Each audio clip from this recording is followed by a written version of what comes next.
하나님 말씀 마태복음 7장 15절부터 29절입니다. 마태복음 7장 15절부터 29절 제가 여러분들을 위해서 읽어드리겠습니다. 하나님의 말씀을 들으십시오.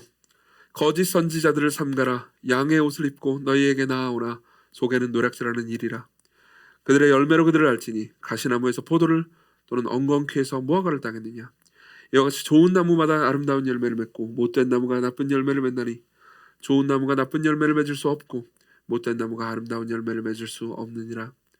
아름다운 열매를 맺지 아니하는 나무마다 찍혀 불에 던져지느니라. 이러므로 그들의 열매로 그들을 알리라. 나더러 주여 주여 하는 자마다 다 천국에 들어갈 것이 아니요 다만 하늘에 계신 내 아버지의 뜻대로 행하는 자라야 들어가리라. 그날에 많은 사람이 나더러 이르되 주여 주여 우리가 주의 이름으로 선지자 노릇하며 주의 이름으로 귀신을 쫓아내며 주의 이름으로 많은 권능을 행하지 아니하였나이까 하리니 그때 내가 그들에게 밝히 말하되 내가 너희를 도무지 알지 못하니 불법을 행하는 자들아 내게서 떠나가라 하리라. 그러므로 누구든지 나의 이 말을 듣고 행하는 자는 그 집을 반석 위에 지은 지혜로운 사람 같으리니 비가 내리고 창수가 나고 바람이 불어 그 집에 부딪히되 무너지지 아니하나니 이는 주추를 반석 위에 놓은 까닭이요 나의 이 말을 듣고 행하지 아니하는 자는 그 집을 모래 위에 지은 어리석은 사람 같으리니 비가 내리고 창수가 나고 바람이 불어 그 집에 부딪히매 무너져 그 무너짐이 심하니라. 예수께서 이 말씀을 마치심에 무리들이 그의 가르치심에 놀라니 이는 그 가르치시는 것이 권위 있는 자와 같고 그들의 서기관들과 같이 아니함일러라. 아멘. 본문은 예수께서 하신 말씀들 중에서도 가장 가혹하고 그리고 어떤 의미에서 가장 강력한 말씀입니다. 그리고 오늘 우리는 산상설교를 마지막으로 설교합니다. 마지막으로 우리 듣습니다. 산상설교의 마지막 부분은 예수님의 경고로 이루어져 있죠. 그렇기 때문에 사실은 경고를 듣는 우리 입장에서는 꽤나 두려워해야 마땅한 말씀입니다. 그리고 무엇보다도 이 말씀을 준비해서 설교하는 저 자신이 이 말씀 앞에 설 때 꽤나 두려운 마음이 듭니다. 왜냐하면 15절에 보면 거짓 선지자를 삼가라. 양의 옷을 입고 너에게 나오나 속에는 노략질하는 일이라 이렇게 말씀하고 계시기 때문입니다. 그러니까 사실은 저는 이제 하나님의 말씀을 여러분들에게 전하는 사람이고 이 본문에서 말하는 거짓 선지자에 해당될 수도 있는 사람입니다. 그리고 어떤 사람이 거짓 선지자인지 아닌지를 판단하려고 할 때 그 사람이 맺는 열매를 보라고 말합니다. 그리고 제가 이정규라는 사람이 어떤 열매를 맺는지에 대해서 생각해 볼 때 저는 종종 두려워집니다. 왜냐하면 여기서 예수께서 경고하시는 모습들 있지 않습니까? 이 모습이 제 모습인 것 같아가지고 놀랄 때가 많이 있기 때문입니다. 그렇기 때문에 사실은 제가 산상설교 전체를 설교하면서도 오늘 본문을 설교하는 것이 저한테는 가장 힘든 일이었습니다. 힘든 일이기도 합니다. 오전에는 좀 힘들었고요. 그리고 지금도 사실 쉽지는 않습니다. 예수께서는 세 가지 이야기를 하십니다. 오늘 읽은 이 전체 본문은 사실 예수께서 하신 세 가지 이야기의 연작입니다. 15절부터 20절에서 예수님께서 이런 말씀을 하십니다. 너희들의 선지자가 너희들의 목회자가 거짓 사람일 수도 있다. 거짓 선지자일 수도 있다. 너희들의 선지자들이 거짓일 수 있다. 그렇기 때문에 조심해라. 이렇게 말씀을 하십니다. 그러니까 여러분들이 생각할 때 제가 거짓 선지자일 수도 있는 거죠. 그러니까 조심해라 라고 말씀하십니다. 그리고 21절부터 23절은요. 너희들의 신앙을 고백한다 하더라도 너희들의 신앙도 거짓일 수 있다. 조심해라 이렇게 말씀하십니다. 여기서부터 이제 더 두려워지죠. 우리 모두가 두려워질 수 있습니다. 너희들이 주여 주여라고 아무리 말해봐도 실제로 너희들은 나를 참되게 하는 것이 아닐 수 있다라고 말씀하십니다. 그렇죠? 그리고 24절부터 27절은 너희들이 내 말을 지금 듣고 있는다 하더라도 너희들은 참된 신앙을 가지고 있지 않을 수 있다라고 말씀하십니다. 실제로 이 본문을 보면요. 24절에 보면 누구든지 나의 이 말을 듣고 행하는 사람은 그러면서 어쩌고 저쩌고 이렇게 말씀하시고 26절에 나의 이 말을 듣고 행하지 않는 사람은 이렇게 말씀하십니다. 그러니까 둘 다 뭐예요? 예수님의 말씀을 안 듣는 사람들이 아닙니다. 듣긴 들어요. 나는 당신의 말을 듣고 싶지도 않습니다. 이렇게 말하지 않습니다. 일단 듣습니다. 주기적으로 예배에 참석합니다. 예수 그리스도의 말씀을 듣습니다. 그렇지만 행하지는 않는 거죠. 그렇죠? 그러니까 너희들이 내 말을 잘 듣고 있다 하더라도 너희들은 참된 신앙을 가지고 있지 않을 수 있다라고 말씀하시는 거죠. 그렇기 때문에 굉장히 두려울 만한 말씀입니다. 요약하자면 이렇습니다. 너희들은 너희들 자신에게 속을 수 있다라고 말하는 거죠. 여러분들 입장에서 제가 이정규가 거짓 선지자라고 확신했다면 뭐 안 나온 격이 아니겠죠. 그렇죠? 여러분들이 여기 있는 것 자체가 제가 뭐 그래도 저 사람은 그러니까 어쨌든 좋은 사람인지 모르겠지만 어쨌든 뭐 그래도 바르게 말씀을 전하는 목사려니 이렇게 안 하고도 나오는 겁니까? 잘 모르겠지만 어쨌든 그런 생각을 하니까 여기 앉아 있는 거 예배에 참석하겠죠. 근데 여러분들의 그 판단이 틀릴 수도 있다고 말씀하시는 겁니다. 여러분들 스스로 뭐 그렇지 않은 분들도 계시겠지만 여기에 여러분들 대다수는 그래도 나는 예수 그리스도를 주와 구주로 고백합니다. 그분이 내 구원자이십니다라고 고백하기 때문에 여러분들이 개인적으로 예수 그리스도와 관계가 있다고 생각하시기 때문에 말씀을 듣는 경우가 많을 겁니다. 그렇죠? 그렇지만 예수께서는 아니다. 너희들은 너희들의 신앙이 있다라는 것에 너희들이 속을 수 있다고 말씀하십니다. 여러분들 대다수가 그래도 하나님의 말씀을 듣고 그럼 나는 뭔가 순종하려고 노력한다고 생각하는 분들도 계실 겁니다. 물론 그렇게 생각하지 않으신 분들도 계시겠죠. 그렇지만 그때 예수께서는 너희들은 너희들 자신에게 속을 수 있다고 말씀하십니다. 사실 생각해보면 이 본문은 자기 기만에 대해서 말씀하시는 내용인 거죠. 우리는 우리 자신에게 속을 수 있습니다. 그렇죠? 우리는 쉽게 우리 자신을 속입니다. 사실 어떤 의미에서 우리는 우리 자신이 어떤 존재인지 잘 알지도 못하는 경우가 많습니다. 요즘 MBTI가 인기라서 그렇죠? 저는 뭔지 아시죠? 저는 ENTP입니다. 근데 그게 뭐 중요한가 싶긴 합니다만 어쨌든 뭐 그런 성향이 있죠. 근데 이게 되게 재밌는 게 있습니다. 저는 MBTI를 그러니까 제가 20살 때 한 번 했었고요. 그리고 한참 열 몇 살 지나고 나서 제가 회사 다닐 때 한 번 더 했었습니다. 회사에서 하라고 그래가지고 근데 이제 그때마다 뭐 비슷한 게 나왔어요. NT는 변한 적이 없고 NTP는 변한 적이 없고 이제 처음에 제가 20살 때는 INTP가 나왔습니다. 저는 굉장히 좀 약간 내성적인 사람이라고 안 믿길 수 있지만 어쨌든 그랬어요. 그랬고요. 그리고 좀 약간 목회도 하고 사회생활 하면서 조금 변하기도 해가지고 ENTP로 바뀌었습니다. MBTI 잘 모르시는 분들은 그냥 그러려니 하시면 됩니다. 모르셨대요. 근데 이제 최근에 요즘 뭐 MBTI가 인기도 많고 뭐 여러분들끼리도 막 너는 뭐니? 너는 J니 P니? 막 이런 물어보잖아요. 그래가지고 제가 이제 처음 2번은 제가 돈 내고 하는 거 했거든요. 돈 내고 이제 회사에서 시켜주고 학교에서 하는 거 했는데 이번에 제가 그 야매인지 뭔지 모르겠지만 인터넷으로 한번 해봤습니다. 해봤는데 이제 다른 게 나왔어요. 이제 ENTJ가 나왔어요. 저는 J가 아니거든요. 저는 뭐 철두철미하고 그런 인간 아니에요. 아시잖아요, 여러분. 근데 이제 어쨌든 그게 나왔어요. 왜 그렇게 나왔나 보니까는 그러니까 이 질문들이 있잖아요.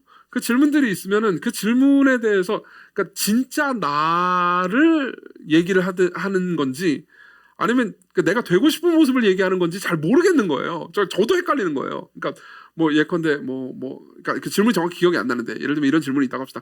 뭐 당신은 뭐 무언가를 계획을 세워서 합니까? 아니잖아요. 여러분들 보면 저는 아니잖아요. 그러니까 그 대답에 대해서 아주 그렇다와 아주 아니다가 있단 말이에요. 그럼 저는 솔직히 말하면 아주 아니다라고 해야 된단 말이에요. 근데 뭔가 그러니까 갑자기 이런 생각이 드는 거예요. 그래도 나 요즘 계획도 세우고 말이야.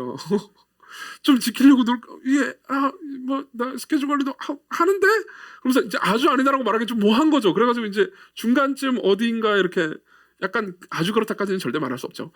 이쯤 가는 거예요. 그럼 찍고 그다음 넘어가는 겁니다. 그러면은 점점 이제 헷갈리게 되는 거죠. 이게 지금 이 마이어브릭스 검사가 이 심리 검사가 진짜 나를 말해주는 건지 아니면 내가 되고 싶은 나를 말해주는 건지 아니면 내가 생각하는 나의 이상향 혹은 내가 생각하는 내가 되고 싶은 모습이나 혹은 내가 생각하는 나를 말하는지 뭐 헷갈리게 되는 거죠. 이걸 통해서 우리가 알 수 있는 거는 우리는 우리 자신을 잘 모른다는 겁니다. 그렇죠? 그러니까 우리는 우리 자신을 정말 잘 아시는 누군가로부터 예수 그리스도로부터요. 그러니까 우리가 누구인지 그러니까 탐사를 받아야 될 필요가 있는 거죠. 우리는 배워야 됩니다. 우리가 누구인지. 그렇죠? 그런 측면에서 예수께서는 그러니까 경고를 하시는데요. 우리는 우리 자신에게 쉽게 속는다. 그리고 속지 않기 위해서 이런 것들을 한번 생각해 보라고 우리에게 말씀하시는 거죠. 그게 굉장히 엄중한 경고의 형태로 우리에게 주어진 겁니다. 그러면은 우리는 어떻게 속습니까? 우리는 도대체 무엇에 속습니까? 먼저 저는 이 본문 전체를 통해서요. 첫 번째로는요. 우리가 무엇에 속기 쉬운지에 대해서 말씀드리겠습니다. 3가지를 말씀드릴게요. 무엇에 속기 쉬운지에 대해서 3가지를 말씀드리겠습니다. 이게 첫 번째 되지고요. 그리고 두 번째로 그럼 우리는 무엇을 신뢰할 수 있는지에 대해서 말씀드리겠습니다. 첫 번째로는 우리가 무엇에 속기 쉬운지, 그리고 두 번째로는 우리가 무엇을 신뢰할 수 있는지 하나씩 보도록 하죠. 첫 번째로는 우리가 교리적인 정통에 속기 쉽다고 예수께서 말씀하십니다. 그러니까 우리가 교리적으로 옳다고 해서 항상 우리가 올바른 신앙을 가지고 있다라고 말할 수 없다는 거죠. 15절을 봅시다. 15절에 보면 이렇게 말합니다. 거짓 선지자들을 삼가라. 그렇죠? 그들은 거짓 선지자다라고 말합니다. 그래서 거짓 선지자 하면은 뭔가 그러니까 교리적으로도 문제가 있고 이단적인 교리를 가진 것처럼 생각되잖아요. 그렇죠? 근데 그들이 문제인 이유는 밑으로 내려가 보면 알겠지만 그러니까 올바른 열매, 성품이나 삶에서 올바른 열매를 맺고 있지 않기 때문에 그들이 거짓 선지자라고 말합니다. 게다가 그 거짓 선지자들에 대해서 설명하는 부분에 이런 이야기를 합니다. 21절에 나더러 주여 주여 하는 자마다 다 천국에 들어갈 것이 아니요. 나더러, 여기서 나는 누구죠? 예수님입니다. 예수님을 주라고 부르는 사람이라고 다 천국에 들어갈 것이 아니라고 말합니다. 무슨 말이냐면 이런 거죠. 보세요.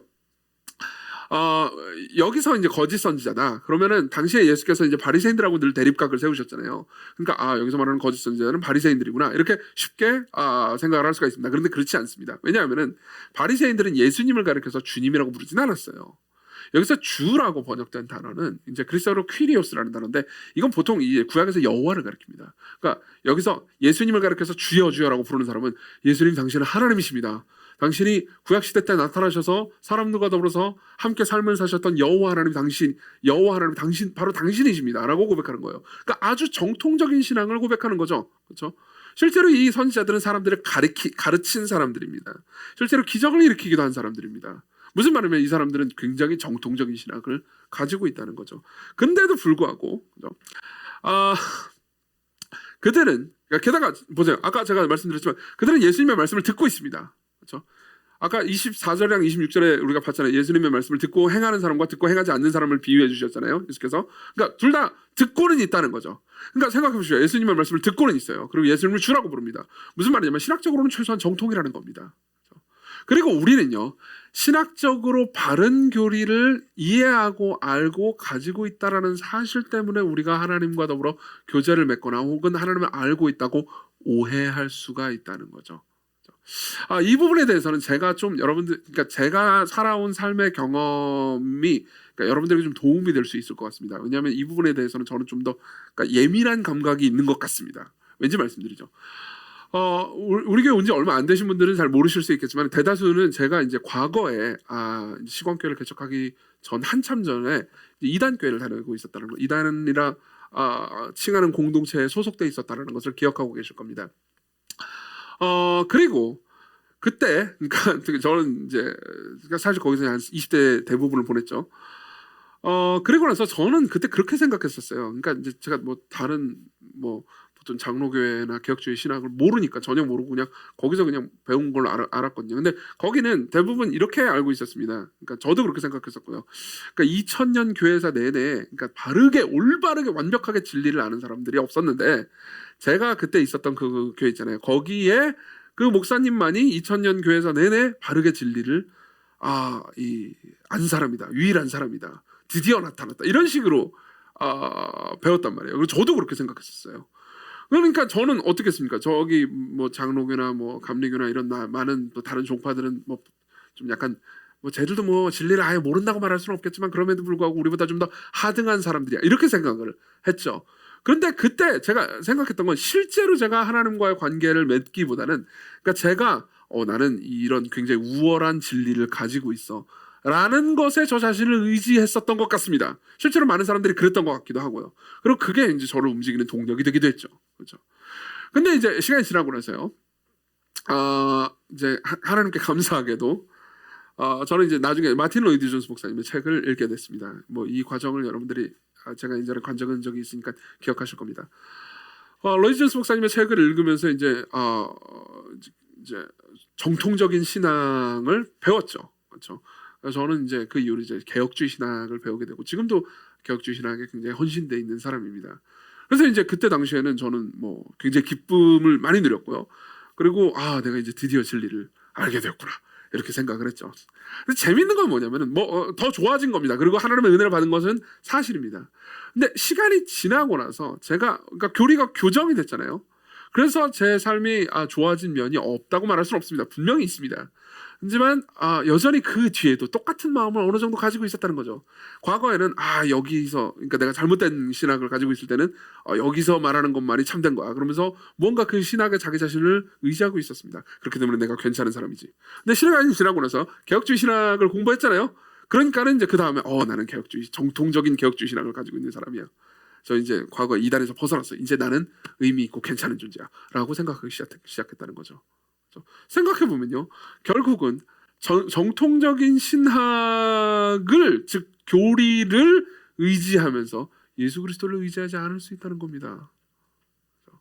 그리고 이게요, 이게 그러니까 우리가 쉽게 속아 넘어갈 수 있는 거죠. 여러분들이 나는 개혁주의 신학을, 뭐 사실 여러분 대다수는 개혁주의 신학을 잘 모르는 분도 계시겠지만 나는 개혁주의 신학을 믿고, 그리고 뭐 예를 들면 하나님의 주권 교리를 다 믿고, 그리고 성경에 나오는 뭐 오리 없는 하나님의 말씀을 다 믿고, 그렇기 때문에 내가 나는 안전해라고 생각한다면 예수께서는 그렇지는 않다고 말씀하시는 거죠.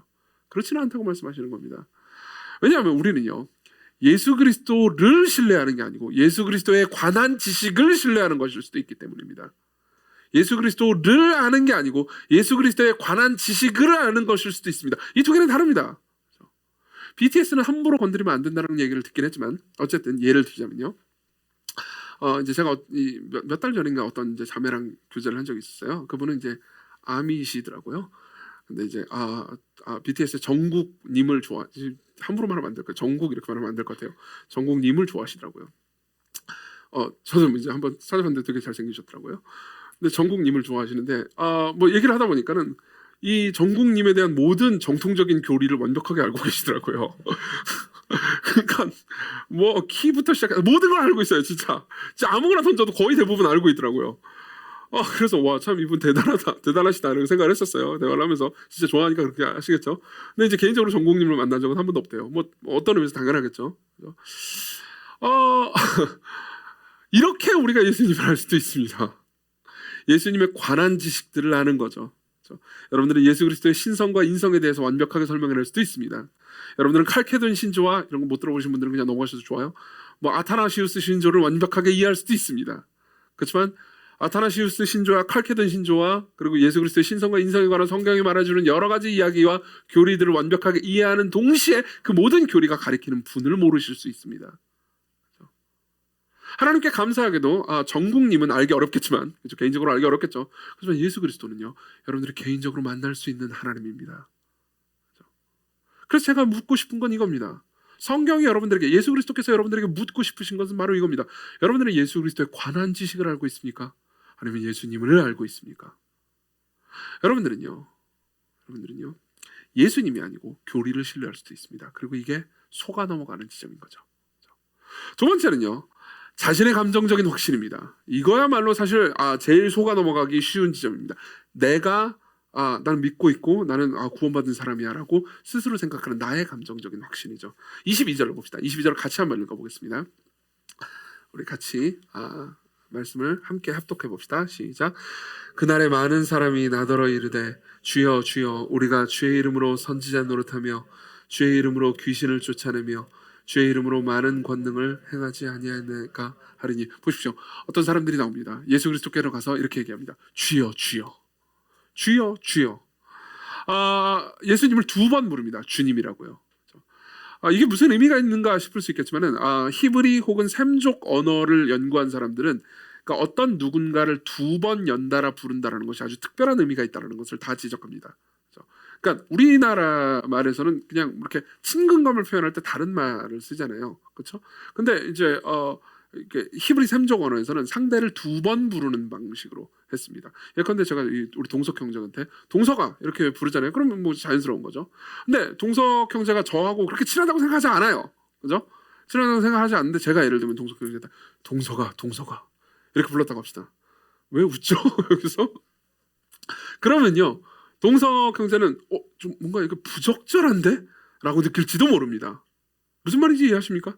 그러니까 왜냐하면 정말 친근감이 있고 친밀한 상태에서만 이런 방식으로 상대를 부르기 때문입니다. 예컨대 영어로 보면 예컨대 sweetheart 이런 말 있잖아요. 모르세요? 여러분 영어 잘하는 줄 알았는데 sweetie 이런 말 발음이 너무 이상해서 그런가? 어쨌든 그런 말 있잖아요. 그런 말보다 사실 훨씬 더 친근감을 표현하는 말인 거죠. 그래서 하나님께서도 계속해서 그러니까 구약 성경 내내 자기의 백성들을 향해서 두 번 부르십니다. 창세기 22장에서 하나님께서는 아브라함을 부르실 때 아브라함아라고 부르십니다. 창세기 46장에서 하나님께서 야곱을 부르실 때 야곱아라고 부르십니다. 출애굽기 3장에서 하나님께서 모세를 부르실 때 모세야라고 부르십니다. 예수께서 누가복음 10장에서 마르다를 부르실 때 마르다야 이렇게 부르시죠. 그렇죠? 이름과 호칭을 되풀이하는 것은요, 그러니까 내가 상대방과 굉장히 친밀한 관계인 동시에 내가 상대방을 잘 알고 있다라는 확신이 있어야만 이름을 그렇게 부르는 겁니다. 이해되십니까? 제가 제 딸을 향해서 시영아 시영아 이렇게 부르는 겁니다. 그렇죠? 그렇기 때문에 여기서 예수님께서 예로 드는 이 사람들, 즉 거짓 선지자인 동시에 참된 신앙이 없는 사람들은요, 예수님을 향해서 이렇게 말하는 겁니다. 주여 주여. 무슨 말입니까? 그들은 자신이 예수님을 안다고 스스로 확신하고 있는 겁니다. 감정적으로도 확신하고 있는 겁니다. 근데 예수께서는 뭐라고 말씀하십니까? 이렇게 말씀하시죠. 23절, 그때 내가 그들에게 밝히 말하되 내가 너희를 도무지 알지 못하니 불법을 행하는 자들아 내게서 떠나가라. 내가 너를 도무지 알지 못하느니 불법을 행하는 자들아 내게서 떠나가라. 자, 보십시다. 이 본문은요, 실로 무섭습니다. 굉장히 무서운 지점입니다. 왜냐하면요, 예수님께서는 우리에게 이렇게 말씀하시는 셈이기 때문입니다. 예수께서는 우리에게 너희들이 나를 안다고 해가지고 너희들이 천국에 들어갈 수 있는 게 아니다. 내가 너희를 알아야 한다. 내가 너희를 알아야 한다. 나는 너희를 도무지 못한다. 나는 너희를 한 번도 안 적이 없다. 원래 알다. 예수께서 이렇게 말씀하시는 게 아니에요. 원래 알았는데 지금 까먹기로 했다. 이게 아니에요. 한 번도 난 너희를 안 적이 없다. 생각해보세요. 제가 청와대에 들어가려면 어떻게 해야 됩니까? 제가 청와대 앞에 가가지고 저기요, 저 문재인 대통령을 아는데요, 좀 들어보내주세요. 식사 함께 하고 싶습니다. 그러면 안 들어보내줄 겁니다. 뭐예요? 그러면서 경비대가 이게 가라고 그러겠죠, 그렇죠? 근데 문재인 대통령이 저를 안다고 합시다. 그러면 저를 들여보내줄 겁니다. 그렇죠? 아, 저 사람 압니다. 식사 함께 합시다. 이렇게 말할지도 모르죠. 그렇죠? 마찬가지입니다. 나는 내가 생각할 때 내가 예수님을 압니다라고 말하는 것이 우리의 궁극적인 확신이 될 수는 없다는 거죠. 그렇죠? 그분이 나를 아셔야 합니다. 그분이 나를 부르셔야 합니다. 내가 널 안다. 이게 궁극적인 기준이라는 거죠. 그래서 제가 여러분들에게 드리고 싶은 말씀이 있습니다. 여러분들은 주님을 아십니까? 그리고 주님이 여러분들을 아신다는 걸 여러분들이 아십니까? 이게 너무 추상적으로 들린다면 제가 이런 질문들을 좀 던져보겠습니다. 여러분들은요, 지난주 설교를 한번 기억하면서 이 내용을 한번 다시 한번 생각해 보십시오. 여러분들은요, 그분과 주기적으로 기도하십니까?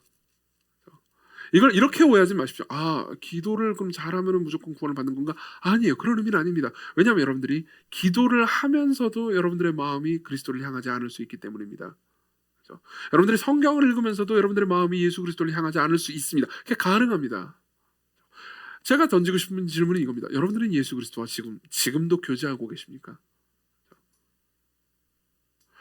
지난주 설교의 방식대로 표현해 보자면요, 이런 식으로 제가 질문할 수도 있을 것 같습니다. 여러분들은 그분과의 추억이 있습니까? 여러분들이 지금까지 삶을 살면서 여러분들은 그분과의 추억이 쌓이고 있습니까? 그분과의 기억이 있습니까? 여러분들의 삶에 간섭하신 그분의 사랑을 여러분들이 기억하고 있습니까? 혹은 그것이 과거의 일이기만 할 뿐입니까? 아니면 지금도 여전히 일어나고 있는 일입니까? 여러분, 지난주 숙제 기억나시나요? 숙제가 뭐였죠?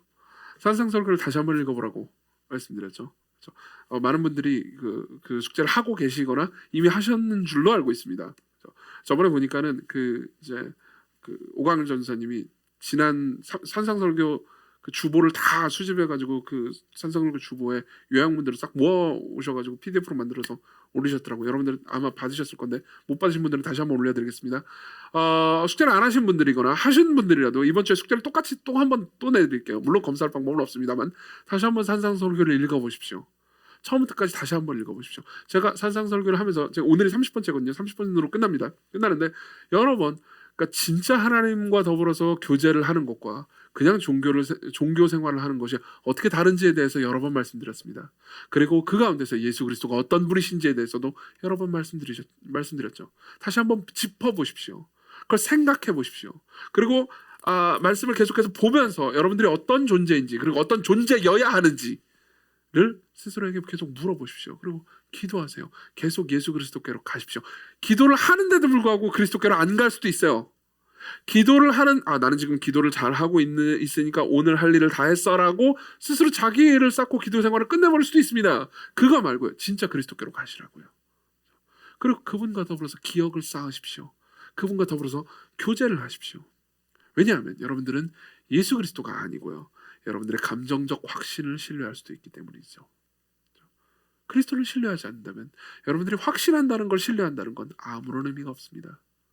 우리는 예수 그리스도를 확신하는 게 아니고 우리의 구원의 확신을 확신할 수도 있습니다. 이해되시나요? 세 번째로 넘어가죠. 세 번째는요, 우리의 종교적인 선행을 신뢰할 수도 있다는 겁니다. 우리는 우리의 종교적인 선행에 속기 쉽습니다.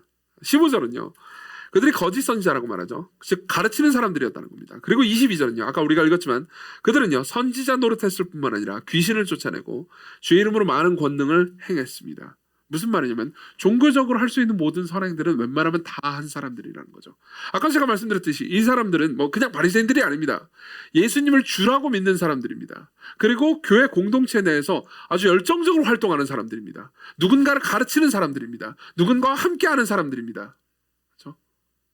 근데도 불구하고 예수께서는 이 사람들을 모른다고 하십니다. 왜냐하면 왜 이게 가능한지에 대해서 말씀드릴게요. 제가 그러니까 소위 여기서 말하는 선지자 노릇하는 사람이기 때문에 어느 정도 저는 이게 왜 가능한지 더 잘 알 것 같습니다. 왜냐하면 보십시오. 물론 공동체는요 굉장히 중요합니다. 여러분들이 공동체 안에 들어가 있지 않다면은 여러분들은 참된 바른 신앙생활을 할 수가 없습니다. 그럼 불가능한 일입니다. 그렇지만 꼭 공동체가 여러분들이 바른 신앙생활을 하게 만들어준다고 장담할 수조차 없습니다. 왜 그런지 말씀드리죠. 저는 보세요. 저는 예수님을 사랑할까요? 그분과의 관계가 있을까요? 여러분들은 어떻게 생각하십니까? 물론 여러분들이 어떻게 생각하는지가 지금 중요한 건 아닌 것 같습니다. 근데 보십시다. 최소한 여러분들이 우리 교회에 오셨다면요. 물론 이제 뭐 끌려오신 분도 계실 수 있겠지만은 그래도 하나님에 대해서 듣고 싶으셔서 하나님이 어떤 분이신지 알고 싶으셔서 오셨을 겁니다. 맞죠? 그렇죠? 최신 나오는 정치적 견해라든가 아니면 뭐 블록체인 기술에 대해서 배우려고 오셨으면 뭐 그런 분들은 없을 거 아니에요. 그렇죠? 그리고 뭐 뭔가 이렇게 좋은 시설과 좋은 교제를 누리고 그러면 여기 오시면 안 됐죠. 다른 시중에 가면은 좋은 교회들이 많이 있습니다. 거기를 가셨어야죠. 그러니까 어쨌든 최소한 그래도 뭐 하나님이 어떤 분이신지 내가 배워보겠다라는 마음으로 오셨을 거 아닙니까? 그리고 저한테 목사잖아요. 제가 목사니까 저한테 기대하는 것도 그러겠죠. 제가 여러분들의 기대를 왜 모르겠습니까? 그렇죠? 그러다 보니까 이제 제가 제 입장에서는 제가 실제로 하나님과 친하지 않더라도 제가 하나님과 친한 것처럼 행동하고 말을 하면은 여러분들과 친해질 수 있습니다. 맞죠? 저는 여러분들과 친해지기 위해서 혹은 여러분들의 마음을 사기 위해서 하나님과 친한 척 연기할 수 있습니다. 정말 무서운 지점 아닙니까? 물론 그렇다고 해가지고 여러분들이 저를 그렇게 생각하라는 건 아니에요. 보세요. 제가 막 열정적으로 막 설교를 할 때 혹은 아까도 막 찬양을 할 때 마음에 막 손을 얹고 막 할 때 여러분들이 저를 외식한다고 물론 외식하는 거 아니에요. 아니긴 한데 그렇게 생각할 이유는 없잖아요. 그렇죠? 그럼 쉽게 속는 거죠. 저 사람은 예수님 정말 사랑하나 보다. 그러면 저는 이렇게 생각할 수 있습니다. 내가 이렇게 행동하고 말하고 하면은 저 사람이 여기 앉아 있는 사람들이 내가 예수님을 정말 사랑한다고 생각을 할 거니까 내가 이 사람들의 사랑을 받을 수 있겠군. 무시무시한 지점인 거죠. 즉 저는 예수님을 모를 수 있는 겁니다. 예수님을 이용해서 여러분들의 환심을 살려고 할 수 있는 거죠. 이 경우에 저뿐만 아니라 여러분들도 똑같이 속아 넘어갈 수 있습니다. 여러분들도 공동체 안에 있고요. 대부분 공동체 안에서 어쨌든 받아들여지기를 원하고요. 인싸가 되고 싶습니다. 그렇죠? 그러면요, 그러니까 우리가 도대체 뭘 말하는지 모르는 상태에서 무언가를 말할지도 모릅니다. 예컨대 내가 신앙이 정말 없는 것처럼 여김받는 게 불쾌하게 느껴지기 때문에 신앙이 있는 척 연기를 할 수도 있습니다. 그 경우에 진짜가 아니죠. 우리는 우리의 종교적인 선행이나 말에 속을 수 있습니다. 자, 지금까지 내용을 좀 정리하자면 이렇습니다. 우리는요 우리의 올바른 교리적 지식에 속을 수 있고요, 우리의 감정적 확신에 속을 수 있고요, 우리의 종교적인 선행에 속을 수 있습니다. 예수께서 이렇게 말씀하신다고 해서 여러분들을 괴롭히려고 이렇게 말씀하시는 것이 아닙니다. 오히려 좀 더 깊이 생각해 봅시다. 중요한 건 이겁니다. 여러분들이 참된 그리스도인이라면 여러분들은 당연히 바른 교리적 지식을 가지고 있을 뿐만 아니라 여러분들은 감정적인 확신도 가질 수 있고요. 게다가 종교적인 선행도 해야 합니다. 바꿔서 말해보자면 이렇습니다. 여러분들이 종교적인 선행이나 바른 교리 지식이나 혹은 감정적 확신이 없다면 여러분들은 그리스도인이 아닙니다. 안 그래요? 근데 이 모든 것들이 있다고 해서 그리스도인인 것도 아니죠. 이 모든 것들이 여러분들이 참된 그리스도인이라는 걸 입증해 주는 것도 아니라는 거죠. 그러면 여러분들은 묻습니다. 왜 이렇게 괴롭히나요? 왜 이렇게 막 참된 진짜 막 이런 것들을 하면서 막 뭐라고 해야 될까요? 나 자신을 불편하게 만드나요? 여러분들이 이렇게 물어볼 수도 있습니다. 근데 제가 드리고 싶은 말씀은 이겁니다. 보십시오. 왜 예수께서 우리를 이렇게 불편하게 만드시는 걸까요? 왜 예수께서 이렇게 자꾸 우리가 가지고 있는 신앙이 진짜인지 점검하라고 계속해서 왜 예수님은 경고하시는 걸까요? 간단합니다. 그분은 우리를 원하시기 때문입니다. 그분은 단순히 여러분들이 지식적으로 그분을 이해하는 걸 원하는 게 아닙니다. 그분은 여러분들의 인기를 원하는 게 아닙니다. 그분은 정말 여러분들을 원해요. 정말 여러분들을 원합니다. 그분은 예수님은 연예인이 아닙니다. 연예인은 그냥 인기를 원할 뿐입니다. 인기 이상을 원하지는 않습니다. 자신을 사랑하는 모든 사람들을 다 개인적으로 교제하라고 하진 않아요. 그렇지만 예수님은 다릅니다. 예수님은 인기를 원하시는 분이 아닙니다. 예수님은 여러분들을 원하세요. 예수님은 그분에 대한 지식과 그분에 관한 노래들과 그분에 관한 걸 이야기하는 사람들 가운데 적당히 선행을 행하는 걸 원하는 게 아니고 여러분들 자신을 원합니다. 그분은 여러분들과 정말 교제하기를 원하십니다. 그분은 여러분들과 더불어서 사귀어 살기를 원하십니다. 그분은 정말 여러분들의 주권자의 왕이 되기를 원하십니다. 그렇기 때문에 그 이하의 적당한 관계를 그분이 용납하실 생각이 없으신 거죠. 여러분들은 그 이하의 적당한 관계에서 만족할 수 있는 존재도 아닙니다. 그분은 정말로 여러분들을 사랑하십니다. 자, 그러면 우리는 그 다음으로 넘어갈 준비가 됐습니다. 그럼 뭘 믿어야 됩니까? 이런 것들에 우리가 속을 수 있다면요, 우리는 뭘 신뢰할 수 있습니까? 이 본문을 볼 때요, 사람들은요 이 본문의 내용을 다 듣고 나서 꽤나 놀랍니다. 28절 29절을 제가 읽어드리겠습니다. 28절 29절, 예수께서 이 말씀을 마치심에 무리들이 그의 예수님의 가르치심에 놀라니, 여기서 그의 가르치심은 산상설교 전체를 가리키는 거겠죠. 산상설교 전체의 가르침을 듣고 꽤 깜짝 놀랐습니다. 굉장히 놀랍니다. 그러면서 이는 그 가르치시는 것이 이유가 권위 있는 자와 같고 그들의 서기관들과 같이 아니함이로라. 왜 놀랐을까요? 여러분들은 이 가르침을 듣고 놀라셨습니까? 아마 그러지 않은 분들이 많이 계셨을 겁니다. 그렇지만 1세기 팔레스타인에 살던 사람은요, 예수님의 이 말씀, 특히 우리가 읽은 본문의 말씀을 보면서 깜짝 놀랐습니다. 너무나도 뭐지 이게? 이런 식으로 생각했을 겁니다. 이게 꼭 긍정적이라는 의미는 아닙니다. 어떤 사람은 굉장히 불쾌하면서 놀랐던 게 분명합니다. 왠지 말씀드리겠습니다. 예수께서는요 이런 말씀을 하십니다. 21절, 나더러 주여 주여 하는 자마다 다 천국에 들어갈 것이 아니라고요. 나더러 주여 주여라고 말합니다. 무슨 말입니까? 예수님께서는 스스로 자기 자신이 주라고 주장하신 겁니다. 자신이 하나님이라고 주장하신 겁니다. 게다가 26절을 봅시다. 나의 이 말을 듣고 행하지 아니하는 자는, 단순히 예수님은 하나님의 말씀을 들어라 이 정도 말씀하시는 게 아닙니다. 내 말을 들어야 한다라고 말씀하십니다. 내 말과 하나님의 말씀이 같다고 말씀하시는 겁니다. 게다가 23절에 뭐라고 말씀하십니까? 그때 내가 하나님이 아니고요, 성부 하나님이 이렇게 말씀하지 않으셨어요. 내가 너희에게 그들에게 밝히 말하되 내가 너희를 도무지 알지 못하니 불법을 행하는 자들아 내게서 떠나가라. 보십시오. 예수께서는 이렇게 말씀하시는 겁니다. 너희들이 나를 모르면 천국에 합당치 않다. 내가 하나님이다. 이렇게 말씀하시는 거예요. 그때 당시 서기관들은요, 이게 꼭 나쁘다는 게 아닙니다. 오해하지 마십시오. 이게 나쁘다는 건 아닙니다. 그때 당시 서기관들은 이렇게 가르쳤습니다. 성경이 이렇게 말합니다. 하나님이 이렇게 말씀하십니다. 어떤 신학자에 따르면 성경을 이렇게 해석해야 된다고 말합니다. 어떤 신학자들은 이렇게 말합니다. 저도 그렇게 하죠. 그렇죠? 그들의 서기관들은 그렇게 말했습니다. 그게 나쁘다는 게 아닙니다. 그들은 그럴 만한 권위밖에 없었으니까요. 저도 마찬가지입니다만. 근데 예수님은요, 내가 너에게 이르노니 이렇게 말씀하십니다. 생각해보세요. 제가 여러분들한테 지금 볼 때 여러분 내 말을 들어야 됩니다. 제 말과 하나님의 말씀이 똑같아요. 내 말을 듣고 불순종하잖아요. 그럼 지옥. 너희들이 나를 모르잖아. 막 그것도 반말로요. 이렇게 지옥 이렇게 말한다고 해보세요. 그럼 여러분들은 딱 둘 중에 하나로 반응을 할 수밖에 없습니다. 하나는 이거예요. 이단이다, 도망가자. 그죠? 또 하나는 저 사람은 진짜 신이구나, 엎드려 경배해야지. 둘 중에 하나. 물론 후자를 하면 안 됩니다. 후자를 하면 이단이에요. 후자를 하면 전자를 선택해야 돼요. 저는 여러분들에게 이렇게 말합니다. 하나님의 말씀인 성경이 이렇게 이야기를 합니다. 그렇기 때문에 하나님께서 여러분들에게 이렇게 말씀하십니다. 그렇기 때문에 하나님께 순종하십시오. 그렇죠? 그렇게 말하죠. 그렇죠? 저 자신의 개인적인 해석이, 그렇죠? 혹시 공교회 전체의 해석과 동떨어질까봐 어떤 신학자는 이 본문에 대해서 이렇게 해석합니다. 이런 얘기를 또 곁들입니다. 맞죠? 왜 그렇습니까? 저는 하나님의 말씀을 대신 전달하는 사람이니까요. 그렇지만 예수님 다르십니다.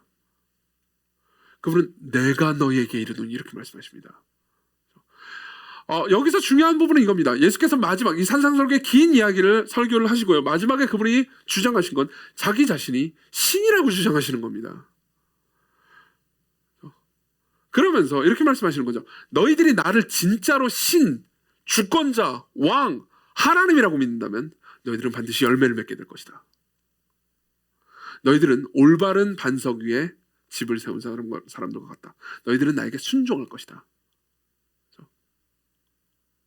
너희들은 내 말을 듣고 반드시 행할 것이다. 자, 예수 그리스도의 말을 듣고 행하는 것이 왜 중요합니까? 이 말씀을 듣고 여러분들은 오해하지 말아야 되는 게 있습니다. 계속해서 순종을 잘 해야만 구원을 받는 거구나. 오직 믿음만으로는 부족하구나. 이렇게 생각하시면 안 됩니다. 왜냐하면 예수께서는요, 그러니까 열매를 따다 붙이라고 말씀하신 적이 없어요. 봅시다. 16절부터 제가 읽어드리겠습니다. 20절까지.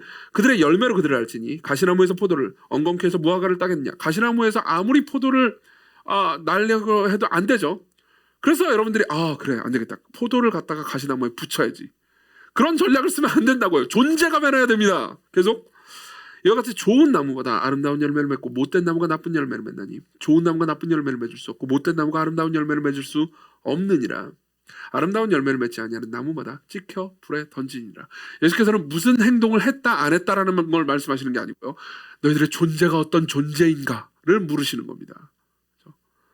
하나님의 말씀대로 순종하라라고 성경에서 그리고 설교를 통해서 여러분들이 들을 때 여러분들은 보통 크리스마스 트리를 생각하기 쉽습니다. 크리스마스 트리는 어떻죠? 크리스마스 트리에는 굉장히 많은 것들이 달려있죠. 그렇죠? 선물도 달려있고 별도 달려있고 반짝반짝거리는 거 되게 많이 달려있습니다. 좋은 게 다 달려있죠. 그렇죠? 그렇지만 그 좋은 걸, 그 선물을 크리스마스 트리가 열매를 맺은 건 아닙니다. 그냥 갖다 붙인 거죠. 그렇죠? 여러분들이 하나님의 말씀에 순종할 때 그래 내가 겸손하지 않구나. 겸손을 갖다 붙여야겠다. 내가 순종을 갖다 붙여야겠다. 이런 방식으로 생각하면요, 여러분들은 완전히 잘못 이해하고 있는 겁니다. 여러분들은요, 여러분들의 존재가 변해야 됩니다. 여러분들의 삶에서 순종과 겸손과 온유를 낳을 수밖에 없는 존재로요. 그게 어떻게 가능합니까? 예수 그리스도와의 새로운 관계로 가능합니다. 예수님은 마지막에서 자신의 주재권을 주장하십니다. 무슨 말이냐면 내가 신이다. 내가 하나님이다. 내가 주권자고 왕이다. 이렇게 말씀하시는 거죠. 이걸 받아들여야만 여러분들의 존재가 변화된 것입니다. 무슨 말인지 말씀드리죠. 우리는 하나님의 말씀을 들을 때, 특히 예수 그리스도께서 말씀하시는 이 명령 들을 때요, 예수님을 하나님으로 생각하지 않을 수 있습니다. 무슨 소리죠? 저는 예수님을 신이라고 생각하는데요. 그건 여러분들의 그냥 교리적인 지식일 뿐일 수 있죠. 이런 겁니다. 보십시오. 예수께서 여러분들에게 말씀하십니다. 네 원수를 사랑하고 너를 박해하는 자를 위해서 기도하라. 그때 여러분들은 이 말씀을 어떻게 들으십니까? 이 말씀을 하시는 예수님을 여러분들은 어떻게 보십니까? 예수 그리스도가 여러분들의 조언자일 뿐입니까? 아니면 신입니까? 여러분들은 이렇게 생각할 수 있습니다. 원수를 어떻게 사랑해요 내가? 좋은 말이긴 하네요. 그렇죠? 이렇게 원수를 사랑하고 살면은 세상이 좀 더 평화로워질 것 같아요. 그러나 내 원수는 내가 죽이고 싶네요. 그리고 이렇게 왜 나한테 명령하죠? 왜 나를 불편하게 하죠? 하여튼 당신의 말은 잘 들었습니다. 내가 잘 새겨두죠. 좋은 말인 것 같습니다. 기억해두겠습니다. 그리고 제가 알아서 잘 결정하겠습니다. 이때 여러분들은 예수님이 친구일 수는 있습니다. 예수님이 조언자일 수는 있습니다. 그렇지만 예수님이 여러분들의 신이 아닙니다. 여러분들 자신이 여러분들의 신이죠. 안 그래요? 탐욕에 관련해서 예수께서 하신 말씀을 기억하십니까? 너희 보물을 하늘에 쌓아두라. 기억하시나요? 여러분들 그 말을 듣고 이렇게 생각합니다. 좋은 말이네요. 그렇죠. 가난한 이웃들과 교회를 위해서, 공동체를 위해서, 사람들을 위해서 희생하면서 내가 가지고 있는 돈을 쓰는 것 좋은 것 같습니다. 일단 좋은 조언으로 받아들이겠습니다. 그렇지만 지금 사는 세상을 한번 생각해 보세요. 지금 갑자기 비트코인 올라가지고 제가 벼락거지가 됐다고요. 비트코인 다시 떨어지긴 했지만 어쨌든 이런 상황에서 지금 이렇게 이상적인 얘기만 하는 것이 지금 현실적이지 않은 것 같지 않습니까? 일단은 좀 어느 정도 먹을 걸 먹고 마실 걸 좀 정리해 놓겠습니다. 그리고 나서 좀 여유가 나면은 뭐 이웃을 위해서 내가 돈을 써보죠. 여러분들에게 예수님은 조언자일 뿐이지 신이 아닙니다. 여러분들에게 신은요, 세상의 시류죠. 제가 음욕에 대해서 설교한 게 제가 산상설교 전체에서 설교한 것 중에서 제 생각엔 가장 인기가 많은 설교였습니다. 왜냐하면은 보통 이제 조회수로 보면은 첫 번째 시리즈의 첫 번째 설교가 제일 높아요. 그렇죠? 어쩔 수 없어요, 그건. 예, 처음부터 공부해봐야지 하고 이제 찍으시는 분이 워낙 또 계시니까. 근데 이제 웬만하면 그 아래에서 논단 말이에요. 근데 이제 갑자기 음욕에 관한 설교는 확 치솟았습니다.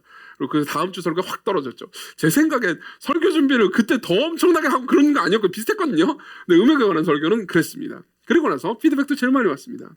피드백도 제일 많이 왔어요. 그리고 피드백에 대해서 제가 대답해준 이야기도 똑같았습니다. 항상 던지는 이거 있어요. 아니 뭐 혼전순결이란 이거 너무 지금 언제적입니까? 고리적 이야기를 왜 합니까? 그런 이야기를 들었습니다. 아, 이거 당신의 말인 건 알겠습니다. 그렇지만 우리가 알아서 하죠. 그런 이야기를 계속 들었습니다. 그리고 저는 그런 이야기를 들을 때마다 그런 이야기를 했습니다. 그래요. 좋아요. 당신을 강요할 생각은 없어요. 그렇지만 당신에게 예수님은 누굽니까? 왕이고 신입니까?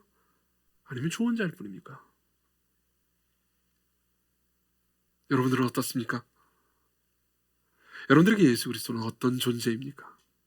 여러분들이 예수님을 여러분들의 사랑하는 친구고 여러분들을 돌보아 주시는 분이시고 여러분들에게 좋은 말을 해주시는 분이라고 믿는다면 여러분들은 틀리지는 않습니다. 그렇지만 여러분들은 어떤 면에서 반쪽짜리 예수님을 알고 있는 것일지도 모릅니다.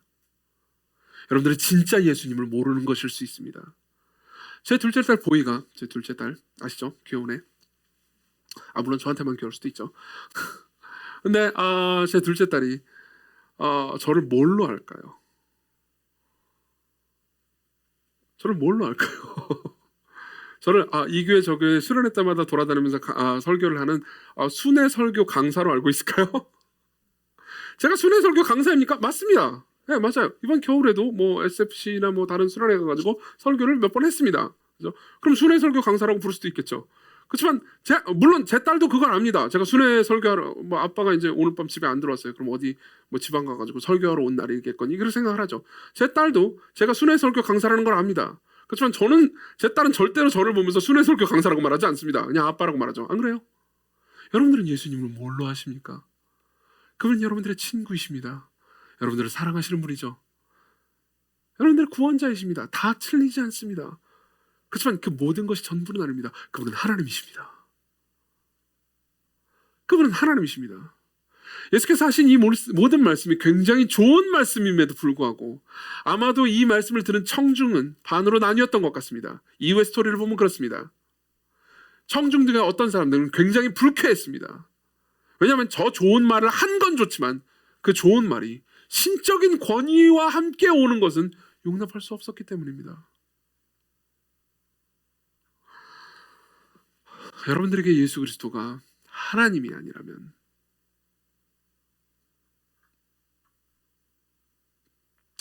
여러분들의 하나님은 누구일까요? 여러분, 저는 무신론에 관심이 있었기 때문에 지난 2년 전부터 굉장히 깊이 있게 무신론을 연구했었습니다. 뭐 깊이 있게라는 말은 뺍시다. 저보다 훨씬 깊이 있게 공부하신 분들이 많이. 제 딴에는 열심히 공부를 했습니다. 그리고 제가 내린 결론은 이거였습니다.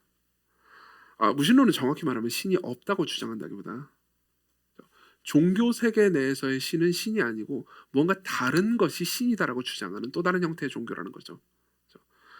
예컨대 무신론자들의 대부분은 자기 자신을 신이라고 생각합니다. 절대적 존재예요. 이 설교를 들으시는 분들 중에서 혹시 무신론자가 계시다면요, 스스로를 한번 자세히 생각해 보셨으면 좋겠습니다. 여러분들이 신의 존재가, 초월적 신의 존재가 없다고 믿는 사람일 수 있습니다. 그걸 존중합니다. 그렇지만 여러분들에게 신이 없는 건 아닙니다.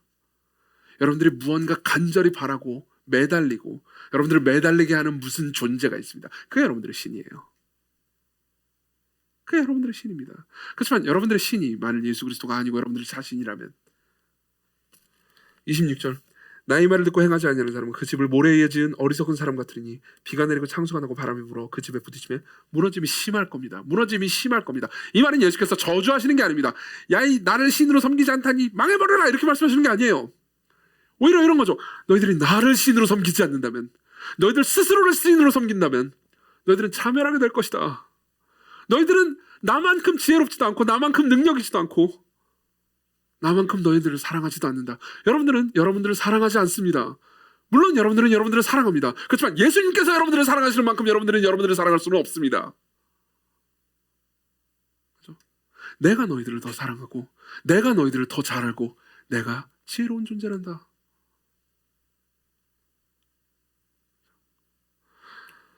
마지막으로 여러분들에게 이런 말씀을 드리고 싶습니다. 설교가 거의 끝났으니까 조금만 깊이 한번 생각합시다. 이 부분이 제일 중요한 부분이니까 이 부분을 묵상해 보십시다.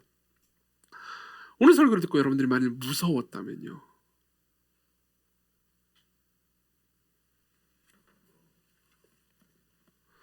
나더러 주여 주여 하는 자마다 다 천국에 들어갈 것이 아니오 하늘에 계신 내 아버지의 뜻대로 행하는 자라야 들어가리라 라는 말씀이 무서웠다면요, 여러분들이 나는 진짜 하늘에 계신 아버지의 뜻대로 완벽하게 행할 자신이 없는데 라는 생각이 들었다면요, 제가 여러분들에게 드리고 싶은 말씀이 있습니다. 하나님께 감사하게도 산상설교가 마태복음의 끝이 아닙니다. 마태복음의 끝은 좀 더 가야 합니다. 계속해서 이야기가 계속 반복되고요, 마태복음 이후에 예수님의 말씀과 예수님의 행적이 계속 기록되어 있습니다. 그리고 우리가 마태복음을 계속 읽잖아요. 그럼 하나를 알게 됩니다. 하늘에 계신 아버지의 뜻대로 행하는 사람이 아무도 없다는 사실이죠. 아무도요. 바리새인들도 아버지의 뜻대로 행하지 않았습니다. 제자들 역시 그랬죠. 그리고 또 하나를 알게 됩니다. 하늘에 계신 아버지의 뜻대로 완벽하게 행하신 분이 예수님이라는 걸요. 예수님은 계속해서 아버지의 뜻대로 행하십니다. 그분은 완벽한 삶을 사셨습니다. 그분은 아버지의 율법을 완벽하게 다 지키셨습니다. 그런데 이야기는 이상하게 흘러갑니다. 이야기의 맨 마지막에 보면 이 예수님이 저주의 상징인 십자가로 끌려가십니다. 그리고 십자가에 달리죠. 십자가에서 그분은 그렇게 말씀하십니다. 나의 하나님, 나의 하나님. 2번 말씀하셨어요. 한 번이 아니고 2번이요. 왜요? 당연하죠. 예수님은 성부 하나님을 완벽하게 아시는 분이니까요. 예수님은 정말로 확신 가운데 부르짖으셨습니다. 나의 하나님, 나의 하나님. 그럼 생각해 보십시오. 그분은 하늘에 계신 아버지의 뜻대로 완벽하게 순종하신 분이니까 당연히 예수님이 성부 하나님께 나의 하나님, 나의 하나님이라고 불렀다면 성부 하나님은 예수님을 당연히 받으시고 안으시는 것이 정당한 일 아니겠습니까? 그것이 올바른 일 아니겠습니까? 그렇지만 여러분들이 잘 알듯이 그 다음에 예수께서 부르짖으신 말은 완전히 반대의 말이었습니다. 어찌하여 나를 버리셨습니까? 왜 나를 버리십니까? 무슨 일이 벌어졌는지 아십니까? 여러분, 예수께서 성부 하나님을 향해서 주여 주여 나의 하나님 나의 하나님 이렇게 부르짖으셨습니다. 근데 성부 하나님이 예수님을 향해서 내가 너를 도무지 알지 못하니 불법을 행하는 자야 내게서 떠나가라 라고 말씀하셨다는 겁니다. 그분이 저주를 받으신 겁니다. 그분은 잘못한 것이 없는데도 불구하고 성부 하나님께 버림받으셨습니다. 그분은 하나님의 말씀에 완벽하게 순종하는데도 불구하고 내가 너를 도무지 알지 못하니 그분이 버림받으셨습니다. 왜요? 왜요? 우리가 영원히 하나님의 사랑을 받기 위해서 예수 그리스도께서 응당 받으셔야 되는 성부 하나님의 영원한 사랑을 우리가 받도록 하시기 위해서 그분이 성부 하나님께 버림을 받으신 거죠. 그분이 성부 하나님께 나의 하나님 나의 하나님 2번 그분을 부르셨지만 성부 하나님은 그분을 거절하셨습니다. 우리를 받으시기 위해서요. 여러분, 진정한 신앙은 여러분들이 진짜로 믿을 수 있는 것은 이 예수 그리스도와의 인격적이고 개인적인 관계입니다. 여러분들은 그분을 아십니까?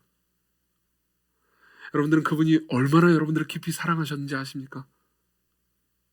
자신의 가장 사랑하는 대상으로부터 버림받을 것을 기꺼이 감수할 정도로 여러분들은 얼마나 건지시고 싶어 하셨는지 여러분들은 아십니까? 이러한 분을 여러분들의 삶에서 단순히 카운셀러로만 두는 것이